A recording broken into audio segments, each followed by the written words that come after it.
Good evening, everyone. Bruce Foster here, Jetski Republic. I'm your host. Welcome to the show, and hopefully tonight you enjoy the show. We have some errors free tonight. We've had a few tech issues over the past 3 episodes that we've had, progressively getting a little bit worse as we go.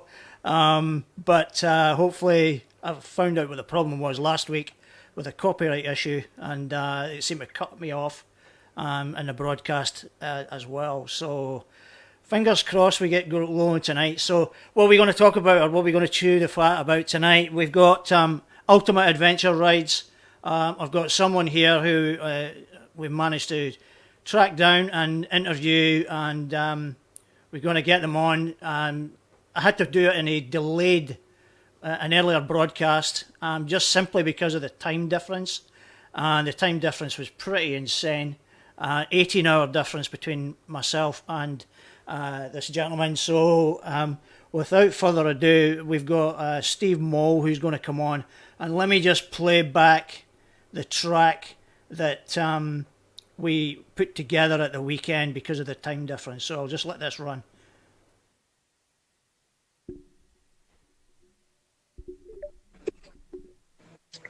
Hello, Steve, how are you, mate?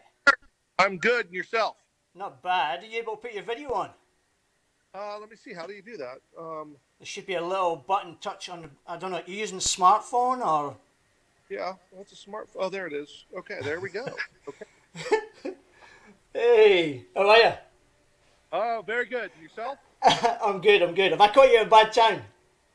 No. I planned for this. Right, cool. I just wanted to get you on just to let yourself have a talk about what you do, jet skiing wise, and obviously the dangerous waters adventures as well. So if you want to just fire away and just give everyone a bit of a background on yourself, and then we'll go from there. Sounds good. Well, my name is Stephen Moll. I live in Juneau, Alaska. And a little background on myself when it comes to jet skiing, because there's a lot more story besides the jet skiing. But about 10 years ago, I had a client of mine take me out on a jet ski on the San Francisco Bay in California. And I'd never been on a jet ski before. And it was one of the coolest things I'd ever done. Went under the Golden Gate Bridge, saw whales and dolphins and all sorts of stuff. And I promptly went home and told my wife I must have one of these jet skis. And having 4 children and a mortgage that was choking us, she said, well, there's just no way we could afford it. But that didn't stop me. I went down to the local jet ski dealer and said, I own an advertising agency and I'd like to advertise for you for trade. And I was able to get a jet ski within a few days. Well and done. That started That's a good way of doing it. Yeah, I haven't paid for a jet ski in a long time, and I've had about 40 of them. So, Lucky. I think that's everyone's ambition, I think. As it should be, right? I mean, if you don't jet ski, you don't get it.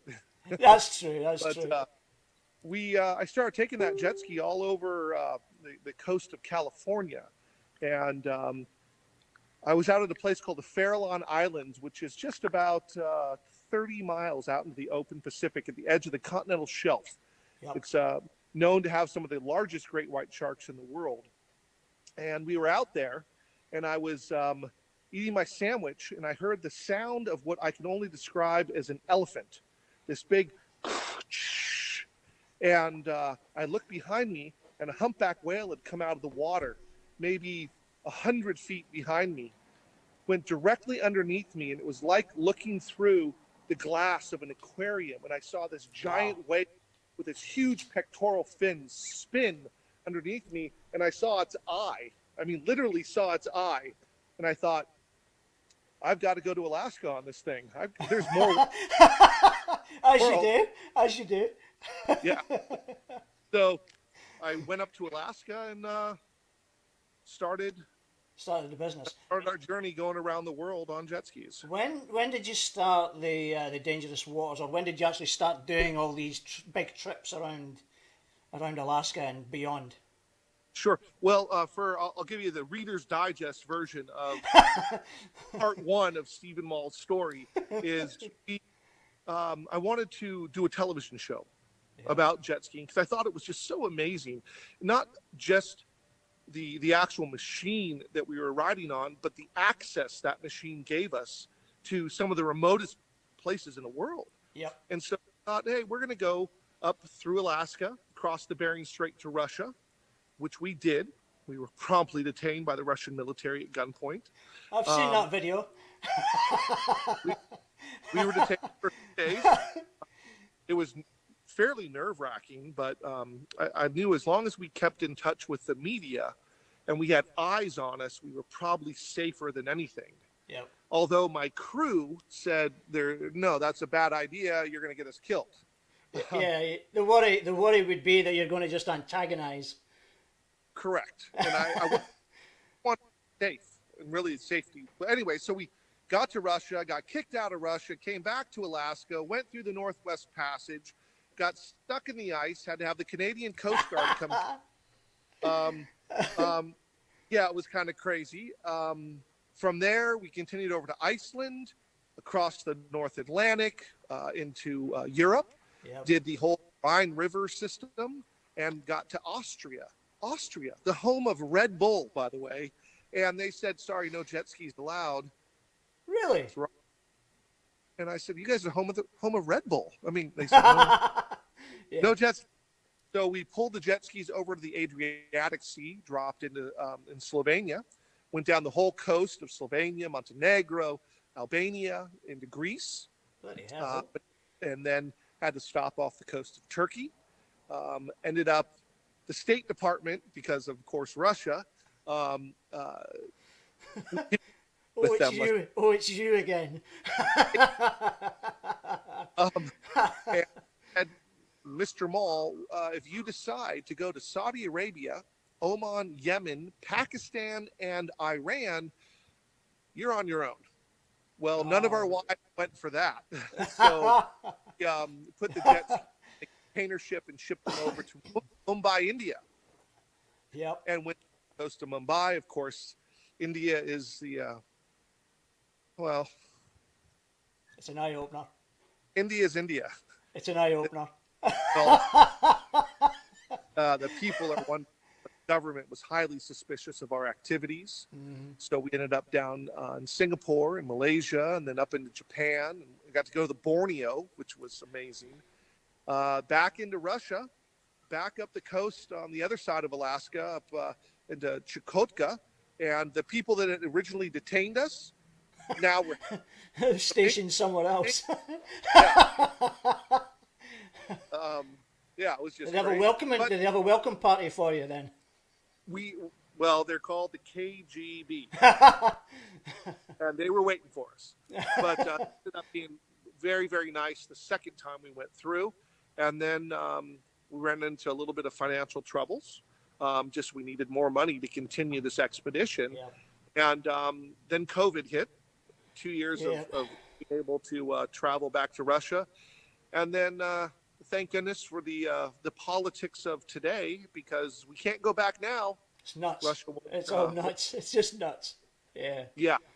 But luckily, we have crossed the Bering Strait already, and so I can say we did that. So you're ready to roll. We're ready to roll, and all that rolled into our television series never made any money. I mean, it was literally I lost my home, I lost my car. I had to move my family to 3 different houses over a 7-year period because we lost our home, the rentals, and so forth. I have a wife that is just a saint. Yeah. And so my wife says, well, why don't you start sharing your passion and take people from Seattle up the Inside Passage of Canada? Yep.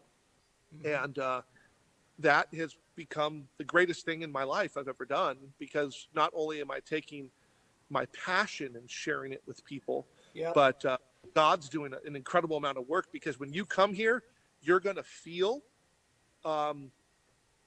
like you're in heaven. I mean, it's an amazing place for every jet skier. I guarantee that. Stephen, I've followed your stuff for quite a while now, and obviously I made inquiries to you a good few years back about doing one of the rides, and obviously I simply couldn't do it at that time. And I was always amazed by the scenery, the rides, just the wildlife, the whole remoteness of it all. And having worked in a remote area myself, it does bring a high level of beauty of a different nature compared to mainstream civilization, so to speak. So those remote areas really do open up your eyes to something bigger and something better, you know? The remoteness of the Arctic, Yep. which few people will ever see, is it's hard to explain, but it becomes part of the fabric that makes you a human now. Once you do these big things, Yep. I remember going back after going to the Arctic, and I ran into another dad on the playground at my children's school. And he comes up to me, he says, "When are you going to quit chasing this dream of going to, come on, buddy, get a real job?" And he was serious. You got the best job in the world, Stephen. Well, but I've had a lot of people tell me that I can't, I won't, or it's impossible. You get that And everywhere. We just blazed through those. The more you tell me we can't do it, the more we can. In fact, this adventure company that we have, it's safe to say that we're probably one of the most amazing adventures in the world. And I don't say because of my experience. It's because of the few people. You think of 500 people around the world. Only 500 people have gone with us on this trip.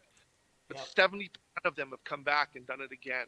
And they tell me what an incredible experience it is to do the adventures. And I just feel like a tool doing God's work. And it's amazing to share this passion and see it through people's eyes that come on the trips. Yeah, I was speaking to Dean Freeman, who was on your ride a couple of years back, and he shared. I don't know what happened to you there, Stephen. Well, we got back. There we go. Well, I'm in Alaska. You should try the phone signals here in Queensland. They're not any better. And we're not even remote. No. But Dean and Liz came on a trip with us. That's right. Yep. And I believe you've got George Marquis joining you this year from Melbourne. We have quite a few Australians this year. Yeah. Have you got a couple? I think it's not just their group. We've got probably 30 Australians coming. This year? They're spread all over the map. We've got a group of 14 coming in June. Then I have a group of 5 coming in July, and in September I've got 2. Yeah, I think George said he was going over in July. I think because he's planning on going over to America for a few months. George is doing the whole trip with me. He's been calling me for a few years, and he's doing Seattle, like yourself, by the way. He's been calling, and he's doing the entire route from Seattle all the way up to Juneau, 1,500 miles. I'm very jealous of that man, and of Dean and his wife. I'm hoping to get on it at some point, but unless I can do a trade with you, Stephen, can I sell you my wife and I'll come on the trip with you? I've got a wife, but offer. She's a good lady. She's very sympathetic. We'll make it happen some point. Absolutely. But yeah. Now, I have one question for you, Stephen. Yes. Your television show that you had, why can we not get it here in Australia? Do you know that? Do you know? I do know that. It's because none of the networks down there want to pick it up. I mean, that's the bottom line. I think Amazon were carrying it in the US and that for Amazon have all these different rules governing what you can't in different countries. Yeah, and it wasn't broadcasting in Australia. That was unfortunate. I really, and I can't find it anywhere online that I can access it. So, right, because there's a media block. All you guys get to see is what you see on TV. Can you make it happen? Oh, trust me, I'd love to make it happen. But we'll see. Who knows? There's a changing landscape in television these days. So Yeah. hopefully this. But if you want to live what I did, that you need to come on this trip. And then I'm not telling you that for any kind of financial gain, No, because I get that. what I get that. what we charge, it's not a huge. I'm not rolling in it, but I am rolling in good karma, Yeah. and I'm rolling in incredible Yeah. experience with people from Listen, all over the the. videos that I've seen of it, and I've watched quite a few of them now, and the photographs I've seen, and everybody's just raving about the whole thing and how great it is, and just the calmness and the. I see you're using proper jet skis. I might add, they're not none of this other brand nonsense. It's proper jet skis you're using. Good man, good man. I like where your mind's at. Yeah. Be able to But work on them. It's really important when you're doing high adventure to be able to take a wrench and fix your machine. All of our mechanics. I'm sorry, we have a mechanic actually that comes up every winter and does a lot of repairs to the machines. But all of our guides, besides myself, are big wave surfing rescue operators. So they're out there with professional surfers and big wave surfing contests globally. yeah, In the winter, the summer, they come on up here and enjoy why not? this. Why Yeah, not? yeah. So we're really fortunate. I'm so blessed, and Yeah. I keep Listen, giving up. and I've actually in this stream, I've actually got all your details for Facebook, Instagram, even linking into your YouTube channel, the website address, and even your emails there as well. So if anybody wants to jump on and see what you're all about, they can definitely look you up, and hopefully you get some more inquiries out of it. Absolutely. But yeah, so listen, I'm not going to take up any more of your time, Stephen. I really, really appreciate your time. Sure. Do you want to have it? Do you want to shout out to anyone out there, and I'll let you have the screen and just oh wow. Exactly. I want to show you that here. You're making me drool now. All that white stuff turns into just waterfalls and beauty. This is Juneau, Alaska, the capital, Yep. and it's very small. We're only 34,000 people here. So Juneau's the And capital. I always thought it was yeah, Anchorage. no, Juneau Oh, okay. are the headquarters of Dangerous Water Adventures Global. It is. And this is the actual channel here called Gastineau Channel that we go down as we heading south 1,500 miles down that channel to Seattle, Washington. So, yeah. Oh, looks awesome. Yeah, Looks it's awesome. amazing. Love sharing it. Listen, shout out to anyone you want, and then we'll wrap things up for you, mate, and I'll let you go and enjoy the rest of your evening. Okay, excellent. On you go. On you, so the floor's yours. Thank you. If I was going to shout out to anybody, number one, it's going to be my God and Father for giving me this opportunity. I mean, it's without my business partner, none of this would happen for any of the people that come on these trips. Besides that, my wife is. I have no words for my wife. She is the most amazing woman in the world. Yep. And my children, with their support. I came home from season 1 of Dangerous Waters. This is not in a television show. And we had built a custom home in my other life. Beautiful home, pool in the backyard, nice cars in the driveway. When I came home and I had cashed out my retirement and everything, every financial resource I had to do Dangerous Waters, we had $148.63 in the bank account. That's it. Couldn't afford to go to the grocery store. Wife couldn't afford to get her hair done. And my wife and kids had a giant banner in front of the house that said, "Congratulations, Dad. You did it. We believe in you." Wow. And if anything, I'd say to the folks out there that are married and you think your spouse is a little bit crazy, try something crazy or try to support them and love them and support their dreams and support the dreams of the people you know, because that's how miracles happen. Yeah. And Dangerous Water Adventures certainly is a miracle. So, Okay. And without my wife, it never would have happened. Exactly. Okay, Stephen, thank you very much, and all the best to you, mate, and hopefully we catch up on the water sometime. My pleasure. Send me the link to this. I want to see it. I will do, definitely. It'll incorporate Dean as well, because Dean's going to be in it as well. I look forward to it. Yeah, Dean, ask him when Ask him about when he fell in the water and I had to rescue him. Awesome. All right, mate. Take care. Thank you so much. Thanks a lot. Cheers. My pleasure. Yeah, so there we go. Steve Moll, Dangerous Water Adventures. Look him up. Awesome rides. Definitely a bucket list thing for myself, and I'm pretty sure a few other people as well. We'll make it happen at some point. And to all you other Aussies that are going over there just now, that are going over this year, oh, I'm jealous, well jealous. But yeah, all the best to you and have a great time. Dean, just before I get you on, mate, yeah, Dean, you could have said that on air, mate, rather than in the comments. You can't badmouth the man. You got to let him hear it. Okay, guys, before we go any further, I'm going to. What I've got now, I've got another guest due on. Obviously, it's Dean Freeman. Dean went on one of Steve's rides a few years ago. Him and his wife Liz both went.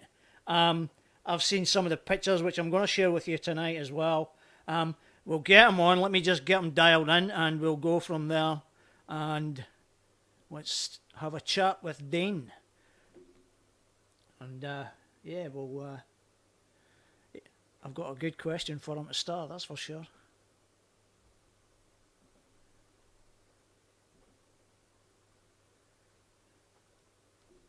Let's see if we can get him. Hey, buddy, and Steve is an arsehole for saying I fell in. Hey, Dean, can you put your video on? Or are you sitting there in your pajamas? There we go. There you go. No, I'm Perfect. actually sitting at one of the local taverns. I've Oh, been having dinner with some of my jet ski buddies, and we've finished up dinner. But I thought I'll come out where it's quiet and chat to you. So yeah, it was mate, good listen, to see. it's priorities. You've got your priorities right. So you're out having a few drinks with the boys. That's right. Well, one of our mates, he lives down at Martha Cove, and we used to ski a lot together. And he comes up as a travelling rep once a month, and we always come to the pub for dinner, and it's great. Yep. Why didn't you wait until you came online before you called Steve an a-hole? Well, I called him an a-hole on the comments. So, if I had known how to get onto it otherwise, I would have said, Steve, you're an arsehole. And remember the circumstances. Hey, listen. I did. It's your word against his, so I don't know who to believe, No. I did fall in. I was nearly stopped, and I had four of our other fellow jet skiers in front of me. So I knew I needed to accelerate to get the water. So basically, Kawasaki's have a left-hand death roll on a slow, very slow turn. I've never experienced that one, Dean. No, I'm sure you haven't. No. But yeah, I had one of the other guys come up next to me, and so his wake filled up the left-hand footwell, and I knew I needed to accelerate to get out of it to get the water out, because we had probably 20 gallon, probably 80 litres of fuel on the ski and myself. Yeah, the skis are pretty loaded up. Yeah, we're pretty loaded up. Yeah. Mate, and let me tell you, a ski is loaded up when I'm on it, because, I'm 6'6" and 140 kegs, and I was probably about 150 kegs. Can I just add one thing there, Dean? I remember you before you went on the ride with Steve, and I think you were a good bit heavier than 140 kilos. Is that correct? Probably. I was. Yeah. Well, I know you lost a lot of weight to try and to help you on the ride. Yeah. Well, I've lost over 50 kilos since my heaviest, but yeah. Look, Steve put me in the biggest wetsuit, and I needed help. Big wetsuit, dry suit that he had, and I needed help to get into it every day. Because I'm a big bloke, so you add a whole heap of fuel and all of our luggage for a week, Yep. plus the 2 weeks that we were staying afterwards. Yep. For my wife and I, the ski was pretty loaded. Yep. And the other thing is I have an old injury from when I was in the army, and I can't pull myself up the side of a ski because my shoulder dislocates. Oh, So I fell out in 1,000 feet of water, about 400 yards from the shore. The ski capsized, and basically I said to Steve, well, we got the ski over. He took off and rode it to make sure there was no water in it. Yep. And then I hung on to the side of the ski while he took me over to the shoreline so I could climb back on. Yep. He's a good operator. Yeah, he's, well, Chris, he's been around, and I've seen some of the videos on YouTube of those big rides they've done around Russia and all those places, and some of the water. Yeah, silly bugger. He can't organise travel for shit.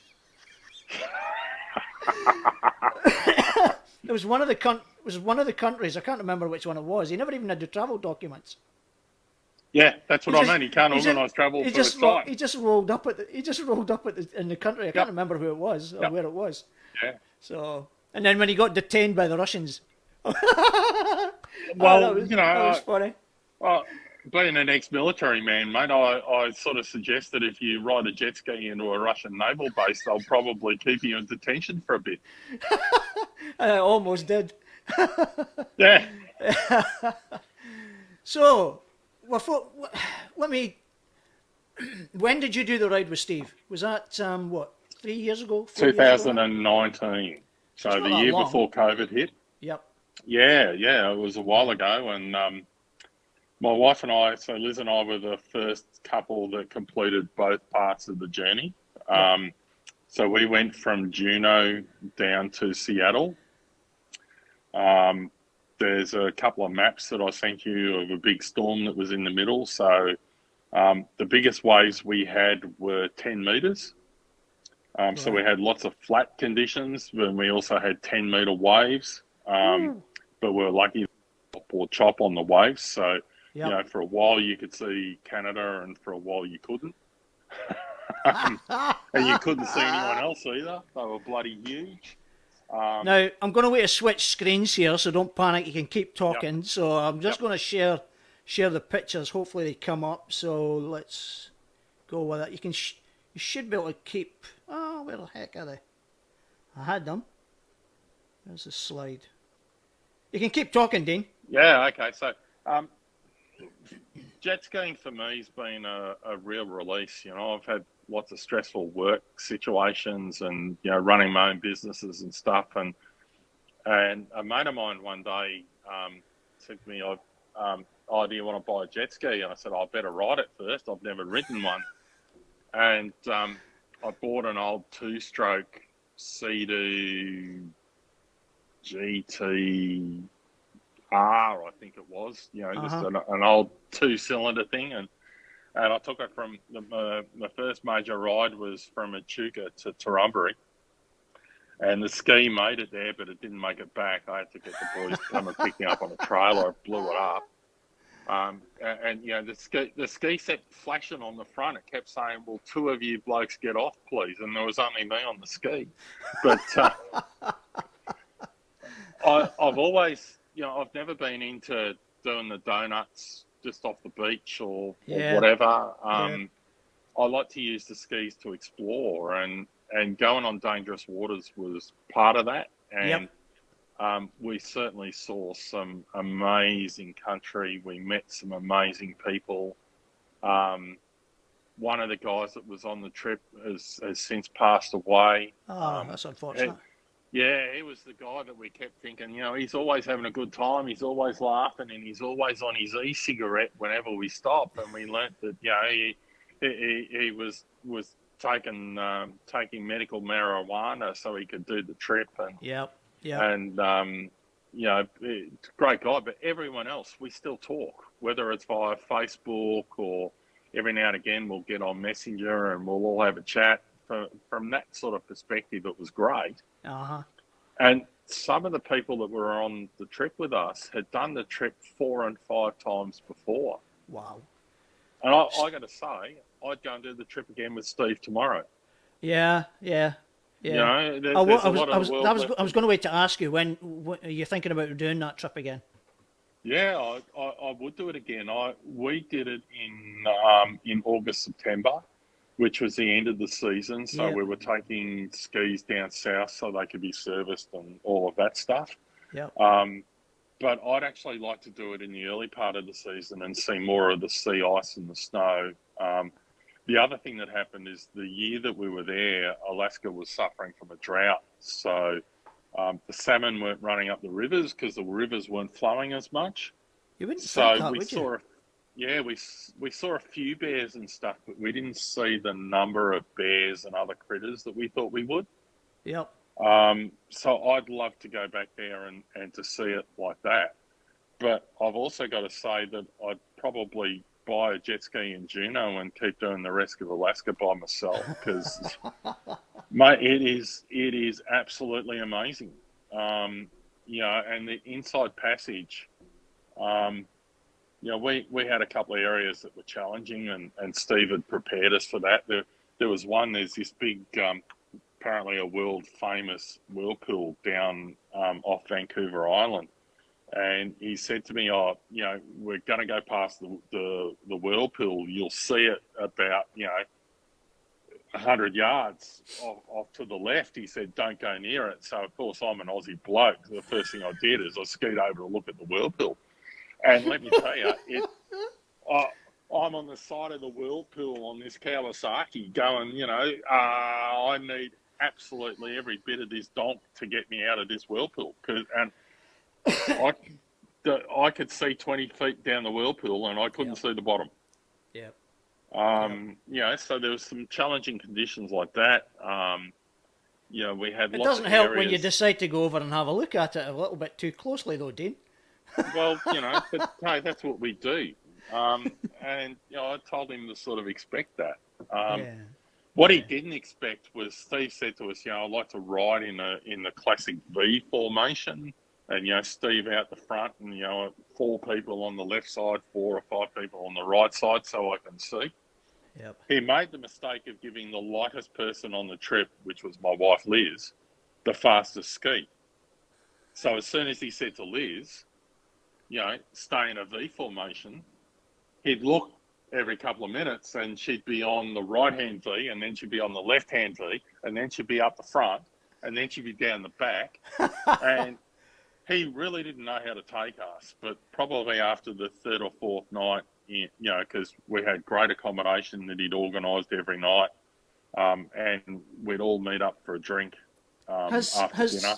Has Liz has been on a ski before, obviously, has she? Or was that like a limited? She probably did about 10 hours in preparation of going over. Liz So rides she'd never horses. been on a ski before, except for 10 hours before you guys went. Yeah. So I bought her. We went in the September, and in about May I bought a 2016 RX TX 300 second hand.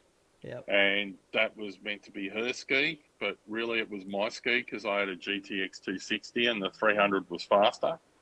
But I couldn't tell her that. And the first ride, as a group, we went down the Murray River, and I truly accidentally sunk my ski by hitting a stump.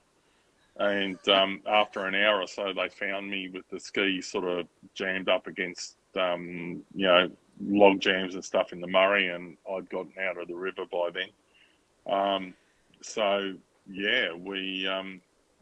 We trained Liz enough that she was comfortable on the ski, and she's athletic anyway. Fantastic effort on her part, then. That was because that's a hell of a challenge. Then she did the whole thing and loved it. Yep. Absolutely loved it. Does she want to go back with you as well?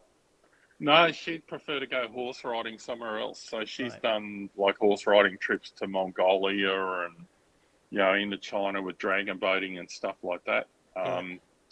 I've been lucky enough that I've had a career in international business and working with organisations such as Austrade and others, and I've been lucky enough to travel the world, and since I discovered jet skiing, I've been lucky enough to to jet ski with flamingos in Peru.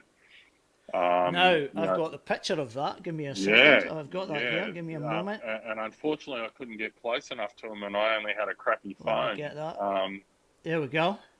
I've got that picture. there, You there won't you see go. it just now, but it's the one you sent me with the flamingos in the water. Yeah, yeah. Yeah, So that so was pretty cool. And on the same trip, so I I met this Peruvian lady through work, and she said to me, "Oh, I'm going to see relatives down the coast on the weekend. Do you want to come?"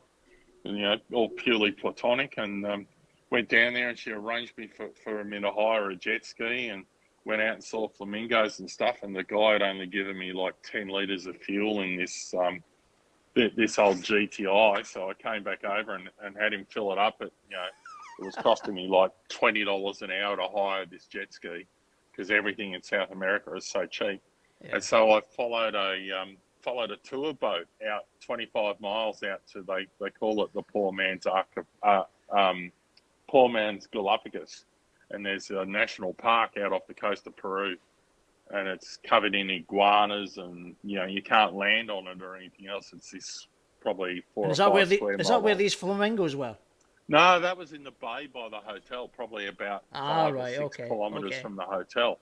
Yeah. But by the time I'd gone back out, my Peruvian phone had run out of batteries, so I didn't get any photographs. But Yeah. I followed these tour boats out, and I figured, well, if the jet ski guy dies, they'll rescue me. But apparently, they'd even called the hotel had called the Peruvian Navy and said, this crazy Aussie bloke has gone offshore on a jet ski. That bloke's insane. But it was a great trip, and Nice it one. cost me. So this I is think it cost really me $50 these. for half a day. Yeah. So these little trips have really kind of whetted your appetite for the adventures. And I know that for a lot of people, people have got their own little things that they prefer, like you say, the donuts, the wave jump, Yep. all that kind Yep. of stuff. It's not for everyone. Some people like to race rather than just do the wreck rides. I'm a bit Hey, like it's I'm all like fun you. for a I'm like you. while. I like to get to areas where you can't necessarily get to normally, or if Yep. you do, Yep. it's a bit obscure or whatever. So Yep. yeah, that's why I like what some of the rides that you do, Steve does, and like you sent me a picture of Tassie. You done a ride down in Tassie as well. Yeah, we Yeah. went to Tassie for a week with Best of Tasmania jet ski tours, which Uh huh. is run by a couple of guys in the Tasmanian jet ski club. And Yep. I gotta say, if the rest of the world could handle PWCs like they do in Tasmania, the world would be a better place. We'd go on a ride, and we'd go to the local service station to fill up the two skis after our ride, and people would come out of the local shops to ask us where we'd been and say how fantastic it is that people were going out and seeing stuff on jet skis. That's all right. That's good. But You would. there's none of this anti-jet ski stuff. They've Mm-hmm. done a great job down there. Yep. There was a couple of assholes that were interfering with trailers on the beaches and stuff. But as far as the general population, we rode as a group. We basically did the east coast of Tasmania, some of the inside lakes, the rivers, and my wife and I stayed there for another couple of weeks and did the Huon River, Lake Pedder, basically everywhere that we could Yep. Yep. as a jet ski trip, and it was phenomenal, Yep. absolutely phenomenal. I would recommend it to anyone. We like on Lake Pedder, I think we did 210 kilometres for a day, and it'd probably take you 6 or 8 weeks to hike to see the sights that we did on that day. Yep. And then we did other trips. I've since skied with that group again. We did a charity ride where they actually came across Bass Strait, a group from Tasmania, supporting Lifeline Tasmania. I joined them at Port Arlington. We did the Port Phillip Bay out through the heads. down to Wilson's Prom and around back up to Port Albert over a 3-day period, and then they took off back over over Bass Strait again. Cool. You're certainly getting about. Now, recently Yeah. you were doing a trip. You did a run down. Was it? It wasn't the Murray River, was it? It was No, it was the Darling River. the Darling River. That was it. Yeah. A group of us have sort of had it on our bucket list for a while, and it's been water dependent and stuff. And we sort of agreed on a week in March, and we're probably a little later than we would have liked from a water perspective for some of it. But so we did the whole length of the Darling River. I did a 50k solo ride up near Walgett. Just to check it out up there, and I'm planning. I would have been there actually now, but I couldn't find a driver to take my car and trailer. So I was going to go from east of Goondiwindi down the McIntyre River, then down the Barwon River to join up with the Darling River near Burke. Yeah. And I was just going to do that solo, but I couldn't get. I've seen some of the clips from yourself, and I think was it Doug Cash? Doug Cash, yep, Doug Cash. And like you guys crossing those weirs, man, that's just like asking for trouble and a few dings in the skis there. Like that's horrendous looking crossings over the weir. That's why I'm picking up a new GDX Limited 300, but I've got a GTI with the Polytech 2 hull. And Doug and Andrew and the other boys, they all run Spark Tricks 3-ups because the hulls can put up with it. I've sunk 2 GTX Limiteds, hitting stuff on the explorations. Who's got the depth? Who's got the depth finder? Not me, obviously. No, GDX Limiteds actually have a depth finder standard, and I've always got it on depth, but. You can't see the bottom of the water, bottom of the rivers because it's that cloudy. That's right, and a lot of the times, especially on the trip down the Darling, the water was so like a milky coffee colour. Yeah, you can only tell by the telltales, the current markers on the river, if there was a log or whatever underneath. But because you're blessing yourself before you head off. Not so much. We did that on dangerous waters, I got to say. So any Aussies that go over there, get ready for morning prayers before you jump on the jet ski. Steve's big on that. I'm good. Yeah, I was good with that. I picked that. But it was a culture shock. Yeah, I picked that up from Steve. Yeah. Hey, listen. Total respect for it. Total respect for it. All power, Yeah. But yeah, with the Darling, it was some of the weirs were interesting. We did the Murrumbidgee River pretty well the same group. So we started with 7 skis and only 3 of us made it to the end. So we put in up past Jugiong, which is on the Hume Highway heading up to Sydney. Rode to Wagga, then down the rest of the Murrumbidgee River. At a couple of the weirs, we actually rode through the weirs. Okay. Because the water levels were pretty high, and we actually had one that I probably shouldn't admit to because it's possibly illegal. But the gates of the weirs were up, and we had to duck down to get under the gates of the weir. But there was plenty of water under the skis, and we just skied on through. Whereas the original plan was to pull the skis out with the trailers.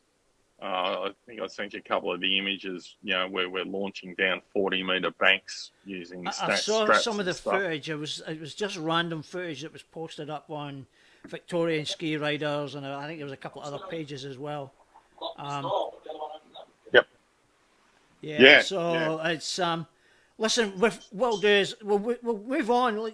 So at the moment you're trying to set up like a ride business type thing. Is this going to be down in Victoria mainly, or are you looking to take it nationally? It's going to be national. So I'm still working on the website now. I've got lots of footage to put on it. So one of the things I did on this ride down the Darling is I invested in a Google Street View camera. Yeah. So you'll be able to look at the whole Darling River on Google Street View.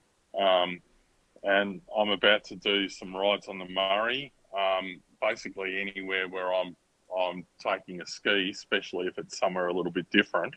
Yep. You'll be able to have a Google Street View. Just go into Google Maps and look at the rivers, and there'll be images from me on the ski, so you can see what the rivers are like. Right. Okay. What I've done is on the just below your face, just below your video, I've actually put the link, the Facebook. Okay, it'd be better if you Facebook put net. it over the video, mate, so that way I wouldn't scare as many people off. But the idea is just to share as much stuff. It's not necessarily to make money. I'm sort of a Steve's philosophy as well. Dean, there's a lot of things going on. There's a lot of things going on in the community that a lot of people don't know about. And if I can help to kind of facilitate and get it out there to people, that's really what I want to do. And I want to get, faces to names, names to faces, all that kind of stuff. So people know what's going on around so them. I run and they've got a load of options. I run a Facebook group called Border Jet Ski Adventurers, and we've had probably 500 jet skiers from Melbourne and Sydney come along and do rides on Lake Hume, the Murray River, Lake Dartmouth, and others like the Upper Murray River, the river from here down down to Swan Hill. I sort of call the local river, even though it's 600 or 700 kilometres away. And people get in contact and say, hey, can you take us for a ride somewhere? Yeah. Sure, bring it on. That's exactly it. It's like, guys, if you want to do rides with Damon and the guys that he goes out with, just look him up. Dean Freeman. You'll find him on Facebook. Look up his Australia Jetski Adventurers as well. You can drop him a message if you're interested in doing the Darling River or the Murray or whatever. Rides down that way. The Kiwa. Yeah, there's heaps of them around. We go some crazy places. Just bring a spare wear ring and a prop. we have found the end of numerous rivers and had to hitchhike home to get the trailers to go and fetch the skis. But hey, it's fun. It's so much fun. Who said? It's not a cheap hobby, is it? No, it's not. The funniest thing about the ride we did on the Darling is we're all sitting there in Burke, and I rang up the Louth hotel and said, is there fuel at Louth? And they said, yeah, it's $2.10 a litre. And I went, oh, Jesus, that's expensive. Like we'd filled up at Burke at $1.80 or whatever, and then we got to Tilpa and they only had. I think they had 150 litres left in their 50,000 litre tank, so we're all fighting over the fuel. Listen, your fuel's worth more than your jet ski these days. So that's right. And then, we get back home from being in the middle of friggin' Australia in the outback, and the bloody fuel's more expensive. Listen, I'll let you go. Do you want to shout out to anyone before you head off? And I'll let you go, mate. Coach Andrew Thompson, Aaron Tarbett. These boys and I, we ski all over the joint. We want to do adventures. George Marquis is very much. He's getting about. Yeah, George gets about. Probably not as much as he used to.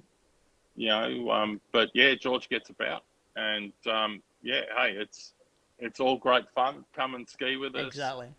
We're all a group of guys that just like to explore, have fun, and we all take risks, but we take pretty sensible ones. Exactly. All right, Dean. Listen, thank you for your time. I really appreciate you coming on. No worries, mate. And I'll see you around and hopefully catch you out on the water at some point. Absolutely, buddy. All right, take it easy, mate. Take it easy. Thank you. Cheers. Bye. So there we go. We got Dean Freeman there. Guys, give him a hook him up. see what he's got to say, what he's got to do. You know, he does a lot of stuff down that way. He's doing a lot of rides. He's hooked up with all the groups and all the boys that are out on the water. You'll see him, George, all the guys are all over social media down that way. So yeah, definitely give them a shout out.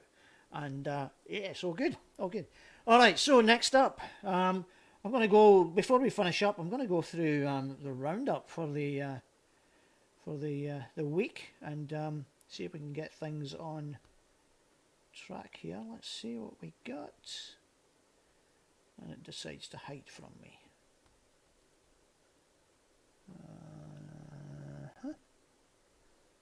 Oh, the bus. Now, I had this earlier and it ain't going to come up now, so this is going to just annoy me.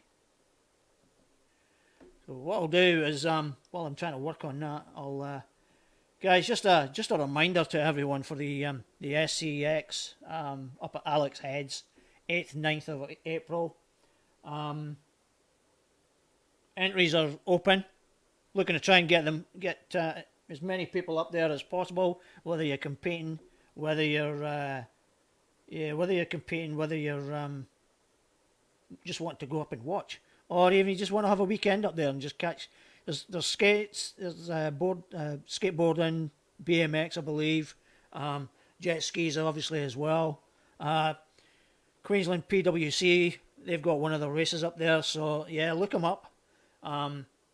Great weekend. Unfortunately, it's not a weekend I'm going to be able to get to because I'm down in Melbourne for the F1. But yeah, definitely worth a go, a visit, and check it out. So next week I've got Matthew Connor coming on, and he's going to talk about the SCX and how it all started, how it came about, you know, where it's gone, what his visions are for it. And just basically try and get people interested in it. So tune in for that next week, and yeah, so we'll go for that. Let's see if I can get the page up. I can't get it working. Let's see where we are. Just went plain smooth, nice and smooth up until this time, so now it gives me a bit of grief. Let's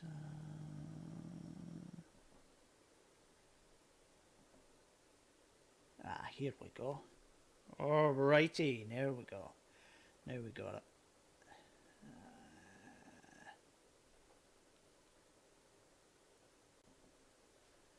I had it. Yep. There we go. Okay. So, where we at? Revised summer series schedule for the Queensland PWC. Summer series, we back at Redcliffe, 2nd of April. SCX on the 9th. 23rd of April, round 5, back up at Redcliffe. Although I think that looks like it's maybe still got to be confirmed. And then we've got the Queensland State titles, 14th and 15th of May. Somerset Dam. That looks like a definite. Guys, we had some racing at the weekend there up at Redcliffe. I went up there and watched some of it, and I posted some earlier live streams of the events. It was rough. Hats off to every racer that was up there. It was just a wild experience for everyone involved. Yeah, so let's see if I can find some stuff. I was hoping to get the results from the weekend, but they're not quite ready yet. We don't have them there. I probably have to go to Jeff's page and get them on Jeff's. He's got a bunch, so I could flick over to him in a minute. Let's see where we're at. So we've got, yeah, round 4 entries, 2nd of April. It's there we go. Entries are now open. Get your fees in. $120 first class if you get in early. Complete your entry prior to Monday the 28th of March, so you've got till this coming Monday, midnight, to get your entries in. Any entries after that time, obviously there's going to be an increase. $150. Entries close 31st of March at midnight. They will take entries after the 31st of March, but you're going to be paying an extra $30 on top, so $180 to enter if you leave it until after the 31st of March. So, Billy's saying also round 4 at Redcliffe. Hopefully, definitely. Hopefully, the weather's better. Yeah, it can't be any worse, Billy. That's for sure. It was pretty wild out there. So, yeah. So just just a shout out to everybody that was racing there at the weekend. While I'm on that particular event at the weekend, there, Eddie Fowler got injured. Had a bit of a prang with one of the other skis. He's all good, nothing serious. Just a few bruises. Some nice looking bruises, I might admit, but I don't want to share them on here. But they're out there somewhere. Some people might come across them, but yeah. So at least he hasn't done anything majorly serious. So he's a bit banged up, but apart from that, he's all in good shape. So yeah, that's a nice one. New South Wales, where are we? I think they've got something coming up pretty soon. That's some racing. Oh, that's Jet Jam. Where we got? Check out. There's Jet Jam again. Sponsors. No, we don't have anything up to date on that one at the moment. I think Victoria do have something now, so let's go flick over to them. We've got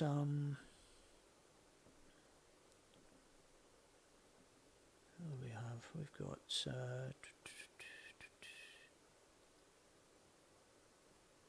yeah, the shared their racing, so let's have a look at that one of the starts. You can see how wild it is up at Redcliffe, so it was pretty choppy. I think I was probably actually a little bit calmer at that point. It did get worse. It was worse earlier on. There we go. They've had a shout out for a while as well down in Victoria about race numbers. Just make sure you've got the proper size numbers. Make sure they're visible and clear. Nothing worse for the officials to try and read out a number that they can hardly see, or it's big enough but the colour's not good enough because it doesn't stand out. Make your numbers prominent. Helmets as well. Make sure you're not wearing dark helmets, preferably nice and bright. Makes it easier for the rescuers safety people to identify you and pull you out. I thought they had something coming up. Victoria, maybe not. I think Jet West WA. Oh, wait a minute. I'll come back to that one. Nothing there. Okay, just listen, guys. A quick shout out here. We've got a number of people who, at the moment, this coming week, from Monday through to Friday, I think. No, Saturday. There's a charity run that's going on up at a charity ride that's happening up in Queensland here just now. It's they're going from Mackay up to Port Douglas, stopping off at a few places. So I can share this one here with you. There's the route. So starting Mackay, Bowen, they're in Townsville just now. They're laying over in Townsville today. They're laying over. They're heading up to Mission Beach tomorrow, and then Cairns on Friday, and then they finish in Port Douglas on Saturday. And yeah, so it's a pretty full-on ride, guys. They got 111 racers, and I believe there's probably about 10 or 11 have actually dropped out because of injuries, technical faults, whatever, with their skis. Conditions were a bit wild the first couple of days, but I believe the next few days are meant to be quite nice for them. So raising money for kids, children's charity. Guys, if you get a chance, jump on this page. If you can make a donation, go ahead and do it. You're helping so many people. They're over $250,000 at the moment. So, yep, Billy, Billy's just confirmed New South Wales is a day after Queensland. And I think, if I remember correct, Billy, did the entries from the last cancelled race, are they rolling over to this one as well? I think they are.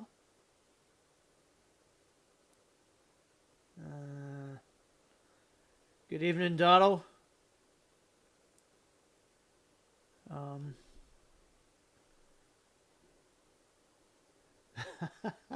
You're up at stupid o'clock, Darryl.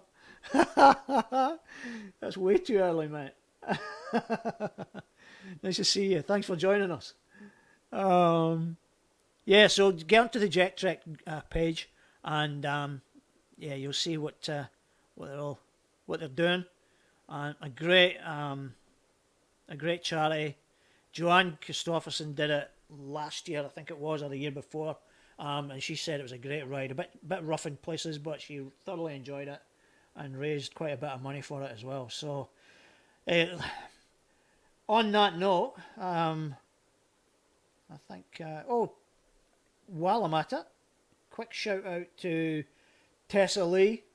Tessa, you're not meant to be doing extreme sports on high stools. I thought that's what your wave jumping was for, but hey ho, whatever floats your boat, so to speak. Speedy recovery. Hopefully you're back out on the water soon. And I'm going to just sign off now, and we're just wrapping things up, and we're going to just head out. I'll wrap things up, guys. I'll see you next week. Remember, we've got Matthew Connor on SCX event. He's coming on to talk about the event and all things extreme water sports and skateboarding. So, yeah, if you've got some questions, you can put them up in the comments, and we'll try and get them answered for you. So we're gonna sign off just now, and I'm gonna leave this one for you. Thanks to Jeff for the picture, and Gabby, thanks for the impro on it with your photoshopping skills. Guys, until next week, all the best. Thank you for tuning in.